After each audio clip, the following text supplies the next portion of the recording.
Good evening, Middle Georgia. I'm Amanda Peralta. And I'm Greg Lloyd. We want to thank you for joining us for WGXA News at 5:30.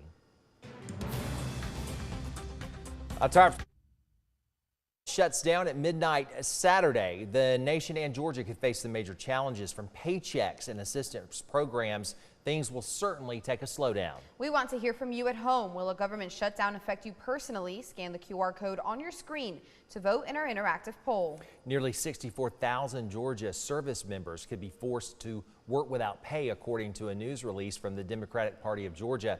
And more than 167,000 Georgians who are federal civilian employees may have to work without being paid. 220,000 low-income Georgia mothers, infants, and older children could lose monthly food benefits from SNAP and WIC. Head Start programs will also lose their federal funding, although free lunches and nutrition programs are expected to operate normally for at least another month or so before seeing any impact. Social Security, Medicare, and Veteran Health Services are expected to operate as normal, but response times for issues may see delays.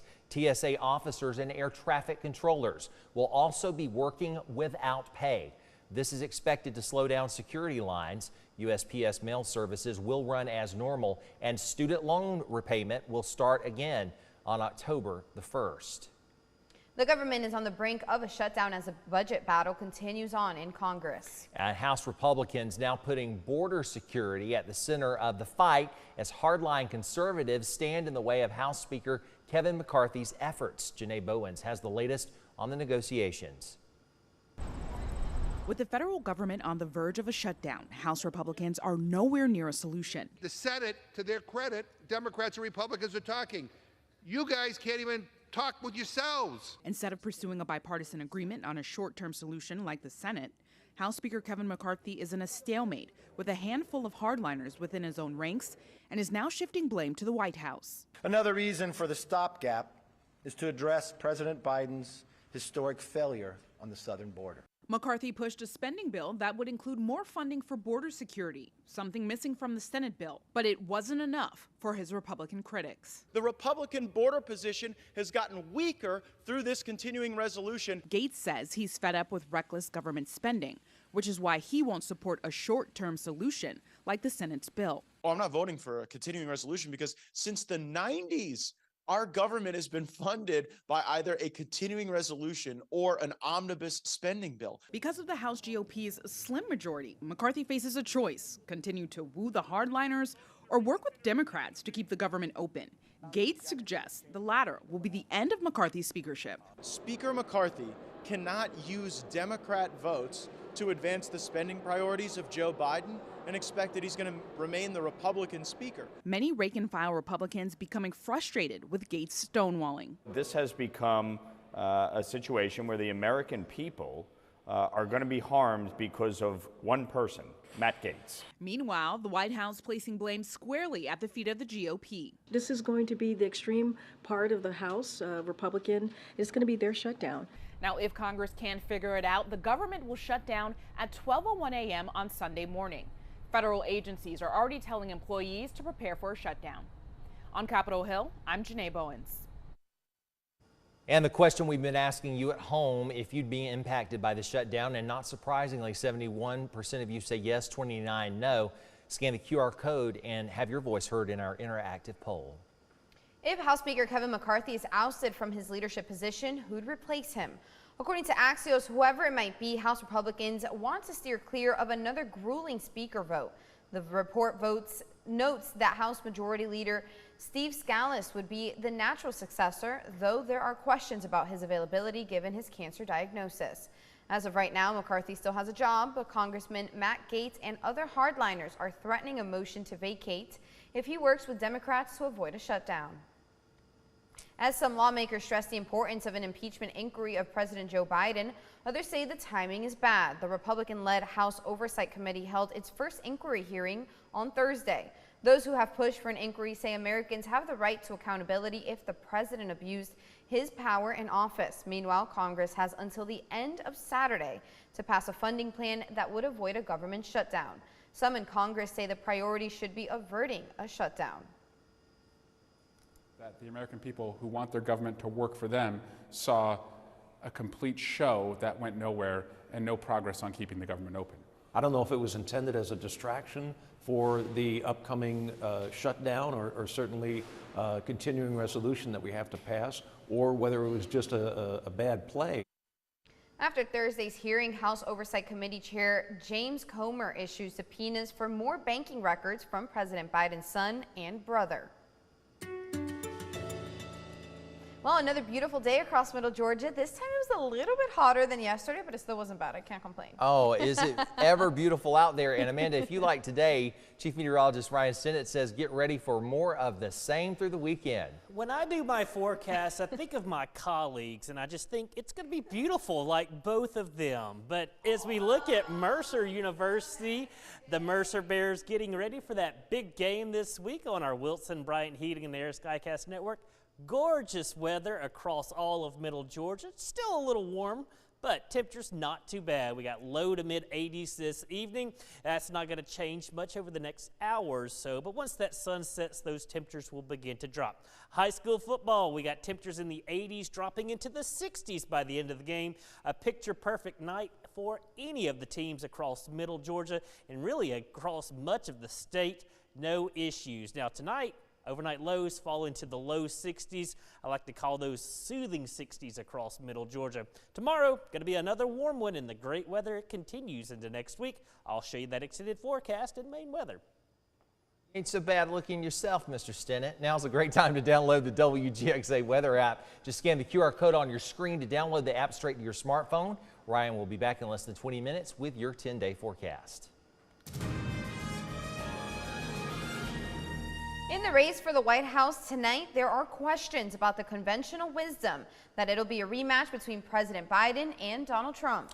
But there's also plenty of reason to believe that neither could be the nominee. So what's happening in political circles to possibly alter the current course? Chief Political Correspondent Scott Thuman takes a look. While widespread, it's really nothing more than an assumption President Biden and Donald Trump will be the two main choices on the ballot next fall. After all, there are still 13 months, numerous legal fights, and health concerns to consider. So set in stone it is not, even if some insist otherwise. Trump will be the nominee. He is the leader of a national movement, and that's a totally different psychological and emotional relationship than candidacy. Trump's poll numbers are dominant, but other numbers loom. 4 indictments, 91 charges, and multiple civil suits. Most folks haven't even decided who they're voting for. Even 1/3 of Trump supporters say they would consider voting for somebody else. And exactly why others are still swinging away. Nikki Haley did a good job talking about policy and legislation. GOP should clear the field, get rid of everybody, including Trump, and let Nikki Haley be the GOP candidate. And behind the scenes, some trying to prop up Virginia's Governor Glenn Youngkin, who isn't even running, as another Trump alternative. Democrats, too, may have other options in mind, since 68% of voters are concerned Biden may not be mentally fit for another term. Many convinced California's Governor Gavin Newsom, a Biden cheerleader, may eventually jump in himself. You know, it's going to be interesting to see how much more the Biden administration keeps rolling out Gavin Newsom as a surrogate, because he's very effective at it, right? Much more effective than the current president. Now having to address the hypotheticals. You're not plotting the Biden anything. administration. There's no plan B for you. No, and perhaps there's never been more consistent words that have come out of my mouth. But despite all that chatter and hand-wringing, as of now, at least according to the polls, voters in each party have made it clear their top 2 choices are Biden and Trump. On Capitol Hill, I'm Scott Thuman. Fraud trial against former President Donald Trump and the Trump Organization is set to start Monday. Trump, his company, 2 of his sons, and other descendants are accused of exaggerating the values of real estate assets, among other claims. New York State's Attorney General wants about a $250 million worth of damages from them and a ban on the defendants doing business in the state. Trump wrote on his app, Truth Social, the AG's case is a political scam. A long-awaited breakthrough. One of the last living witnesses to the fatal drive-by shooting of hip-hop legend Tupac Shakur in 1996 has been charged with murder.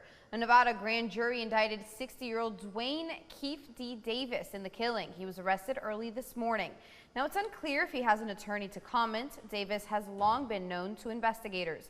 He was in the Cadillac that pulled up next to the BMW Tupac was in just before gunfire erupted. Davis claims he was in the front seat and slipped the gun into the back seat where his nephew Orlando Anderson was sitting. Anderson denied any involvement in Tupac's death and died 2 years later. The United Auto Workers Union officially expanding its strike against two of the big three automakers, a second Friday deadline. It's come and gone with no deal on the table. The union's president saying there was, quote, a flurry of interest just before a union live stream announcing two more plants that would join the national walkout. This afternoon, executives at one of the three automakers said they're feeling close to making a deal. Laura Aguiar brings us the latest on the strike and which auto brand was not targeted in Friday's escalation. We are fed up with corporate greed. The United Auto Workers Union president greenlighting another wave of walkouts Friday. I'm calling on an additional 7,000 members across Ford and GM to go on strike. The expansion impacts a Ford assembly plant in Chicago and a GM factory in Lansing, Michigan. Ford and GM have refused to make meaningful progress at the table. Ford's CEO responded to that claim in an online media call. The deal we offered would put our UAW workers among the best paid hourly manufacturing jobs in the world and in the top 30% of all full-time workers in America of any industry. And the benefits are absolutely top tier, as you can see. Stellantis, which owns Chrysler, Jeep, Dodge, and Ram, was spared in this round. Stellantis made significant progress on the 2009 cost of living allowance, the right not to cross a picket line, as well as the right to strike over product commitments and plant closures and outsourcing moratoriums. But progress is not a done deal, and overall divisions remain over key issues like wage increases, pension plans, cost of living raises, and forced overtime. We all got families, bills. We just trying to survive. We just trying to make it. I'm still very hopeful that we can reach a deal that reflects the incredible sacrifices and contributions our members have made over the last decade. I'm Laura Aguirre reporting.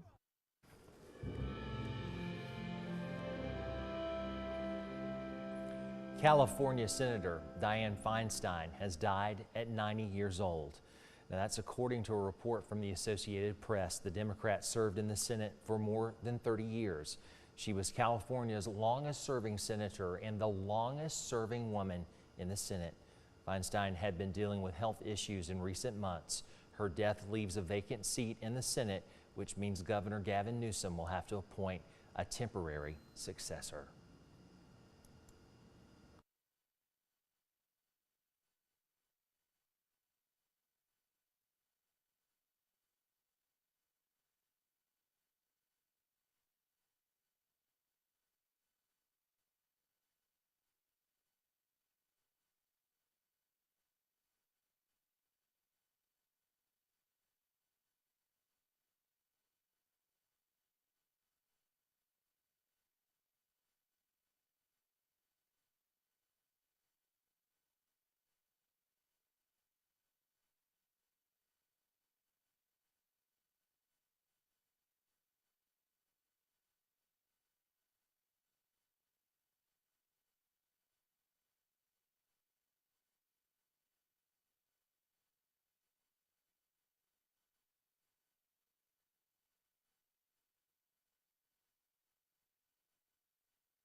Well, a new reading out on inflation today shows the Federal Reserve's high interest rates are making progress in the fight to stabilize prices, but there's still a long way to go. Montreal Nishar breaks down this week's economic data and how it's affecting household budgets.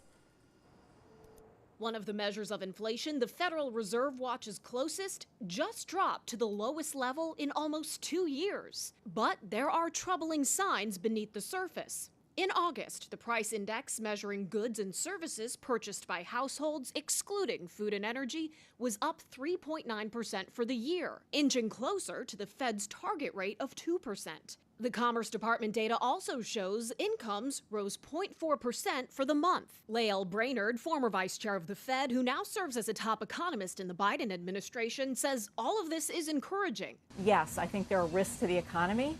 The economy, however, has proven remarkably resilient. At the same time, consumers are pulling back their spending in a big way. Growth in August was less than half the rate it was in July, and as new GDP data shows us, was weaker than previously estimated during the entire second quarter.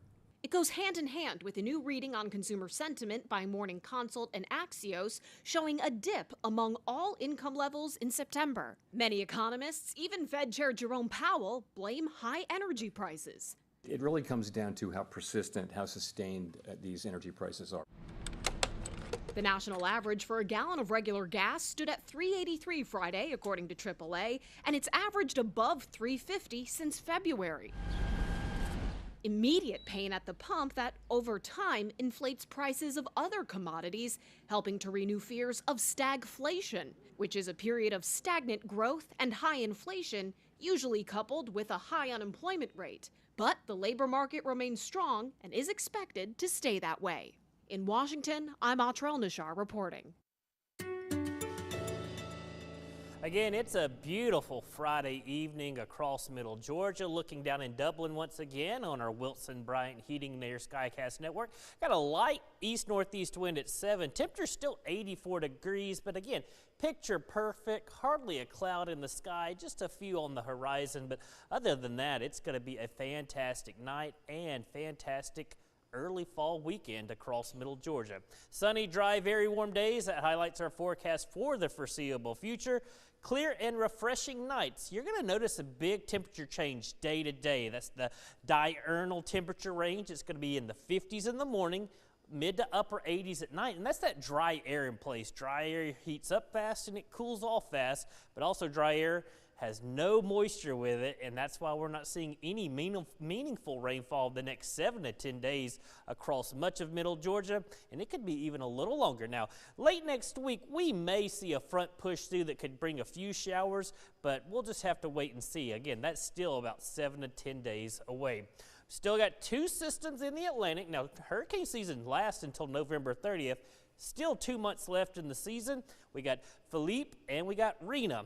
Neither one will be a threat to the U.S., but we are going to watch them over the weekend. They're just kind of meandering, really not doing anything. There's a lot of wind shear that kind of rips these systems apart. That's what they're dealing with.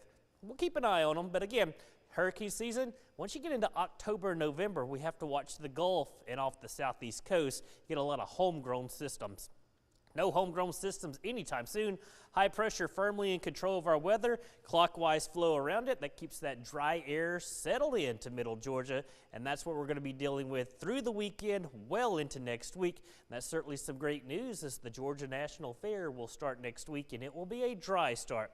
Again, late next week, we will have to talk about the chance for a few showers and storms.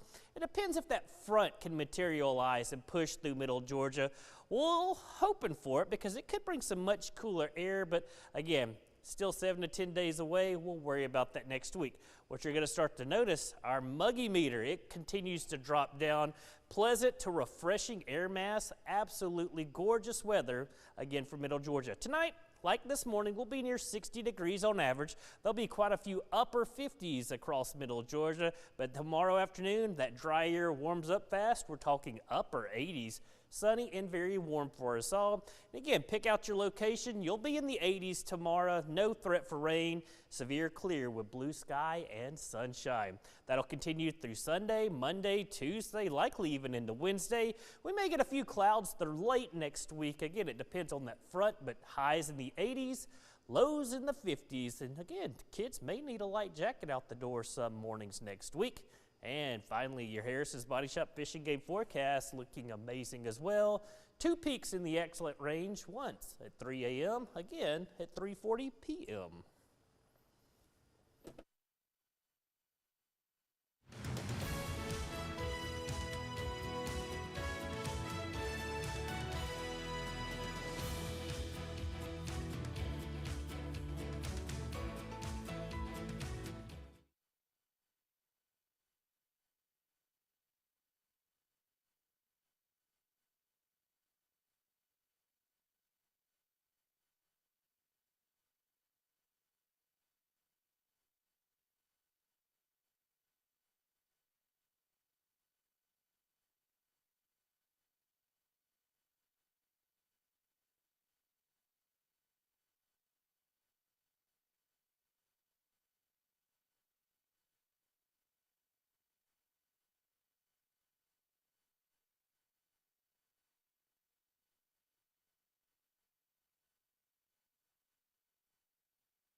Well, good afternoon, everyone. I'm Gary Thigpen. I'm here again today at All About Animal Rescue in Macon Bibb. I'm joined today again with Lisa, and also we've got Abby again with us today. And we're going to talk to you now about a very, very special dog called Liza. Tell us about Liza, Lisa. Look how sweet and loving Liza She is so sweet. She is. She's still a puppy, though. She's probably maybe 4, 5, 6 months old. She got a lot of lab in her, and she has been playing in the pool, hasn't she, Abby? Yeah. So she loves being in the pool and being in water, and she'll just be a very loyal companion for someone. Not only does she like being in the pool and in the water, she likes being in your lap. As you can see her sitting in Abby's lap. So she would make a great pet, even for, I believe even kids would be good with Liza. Like you said, she's still, what, 4 to 5 months old? She's still young, yeah, she sure is. And very, very sweet and loving. So if someone would like to adopt Liza, how would they go about doing that, Lisa? So Loving Liza is available for adoption. Just send us a message on Facebook, All About Animals Rescue.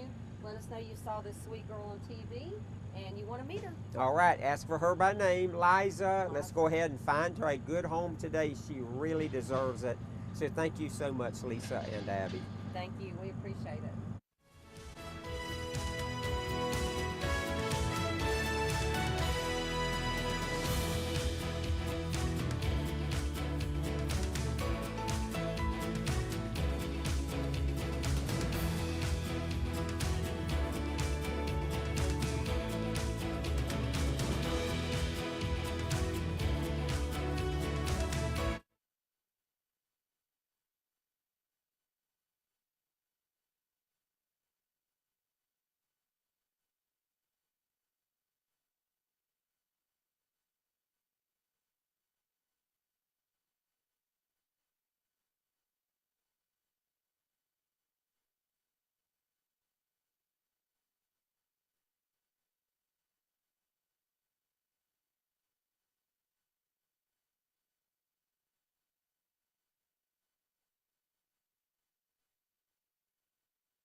Florida's famous reptile now has a name, and one that country legend Dolly Parton would approve of.